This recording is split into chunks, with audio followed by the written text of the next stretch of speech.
Hello and welcome back to Mommy and Tim Tim. Mommy and Tim টিমে আমি যেমন আমার বেশ কয়েকটা ব্লগস তোমাদের সামনে নিয়ে আসি, তেমন এমন কিছু ভিডিওসও বানাই যেটা তোমাদের জন্য, মায়েদের জন্য খুবই গুরুত্বপূর্ণ। আজকে সেরকমই একটা ভিডিও যেটা মায়েদের জন্য খুবই জরুরি, ব্রেস্ট ফিডিং মায়েদের জন্য। যে মায়েদের শিশুরা সদ্যজাতরা ব্রেস্ট ফিড করছে সেই মায়েদের বেশ কিছু টিপস আমি দিয়ে থাকি। আজকেও সেরকমই একটা টিপস দেব, যেহেতু আমি একজন মা এবং এই জার্নি দিয়ে আমিও গিয়েছি। তো সেই কারণে চটপট করে তোমাদেরকে কয়েকটা খাবার বলবো, যে খাবারগুলো অত্যন্ত প্রয়োজনীয় যখন তোমরা বাচ্চাকে ব্রেস্ট ফিড করাচ্ছ।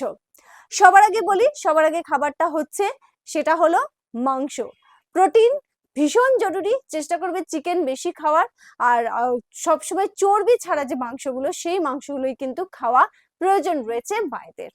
দ্বিতীয় জিনিস, দুধ এবং দুধের যে জিনিসপত্র, মানে দুধ দিয়ে যে যেমন পনির হোক, ছানা হোক, সেগুলো ভীষণ জরুরি। কারণ দেখো, আমরা যা খাচ্ছি সেটাই কিন্তু ব্রেস্ট মিল্কের ফর্মে আমাদের বাচ্চারা খাচ্ছে, সদ্যজাত বাচ্চারা খাচ্ছে।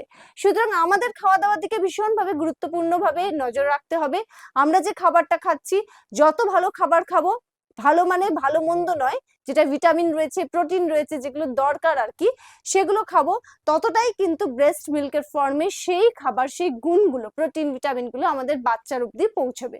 সুতরাং আমাদের খাওয়া দাওয়ার ভীষণভাবে নজর রাখতে হবে, খুবই স্বাভাবিক সেটা। দুধ এবং দুধের জিনিস আমাদের জন্য এই সময় ভীষণই প্রয়োজনীয়। সুতরাং যখন মায়েরা ব্রেস্ট ফিড করাবে, তখন কিন্তু দুধের জিনিস বা দুধ অবশ্যই তোমরা খাবে। নেক্সট আসছি মটরশুঁটি। যদি মটরশুঁটির সিজন থাকে, তাহলে অবশ্যই মটরশুঁটি তোমরা বেশি করে খাবে।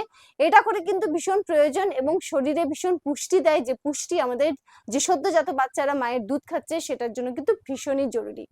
পরে আসছি শাক সবজি। ভীষণভাবে শাক সবজি খাবে, সিজনাল যে শাক সবজিগুলো হয় সেগুলো কিন্তু খাবে, যাতে করে ব্রেস্ট মিল্কের যে কোয়ালিটিটা সেটা যেন ভালো হয়।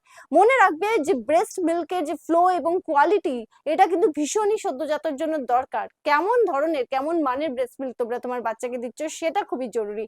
আর সেক্ষেত্রে কিন্তু ভালো মানের ব্রেস্ট মিল্ক আমরা তখনই তৈরি করতে পারবো যখন আমরা ভালো পুষ্টিকর খাবার খাচ্ছি, যেটা আমাদের শরীরের জন্য দরকার, যেগুলো খেলে আমাদের ব্রেস্ট মিল্কের কোয়ালিটি বাড়বে, আর সেই ব্রেস্ট মিল্ক খেলে আমাদের সদ্যজাতরা ভালো থাকবে।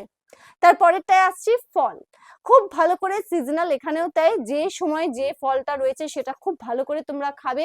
খেয়াল রাখবে যাতে অ্যাসিড না হয়, অ্যাসিডিক ফলগুলোকে একটু অ্যাভয়েড করবে। আমি যেমন করতাম, এটা আমার ব্যক্তিগত মতামত, আমি কিন্তু লেবু জাতীয় ফল, মানে মৌসুম্বি লেবু, কমলা লেবু একটু অ্যাভয়েড করতাম। কলা, আপেল খুব ভালো করেই খেতে পারো, পেঁপে খুব ভালো করেই খেতে পারো। এগুলো কিনা তোমার ব্রেস্ট মিল্কের কোয়ালিটি অনেকটা ইমপ্রুভ করবে। এরপরে যে জিনিসটায় আসবো, সেটা হচ্ছে মাছ খেতে হবে, তবে মাছ, সামুদ্রিক মাছ খাওয়া যাবে না। মনে রাখবে মার্কিউরি, যে সামুদ্রিক মাছে মার্কিউরি থাকে সামুদ্রিক মাছগুলিতে, সেগুলোকে কিন্তু একদম অ্যাভয়েড করে চলতে হবে। রুই মাছ, কাতলা মাছ, এগুলো কিন্তু তোমরা খেতেই পারো, খুব ভালো করে খেতে পারো।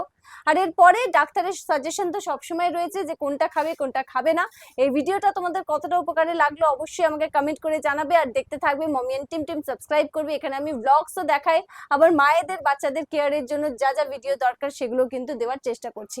দেখতে থাকবে, সাবস্ক্রাইব করবে। মমি এন্ড টিম টিম ভালো থাকবে, ভালো রাখবে।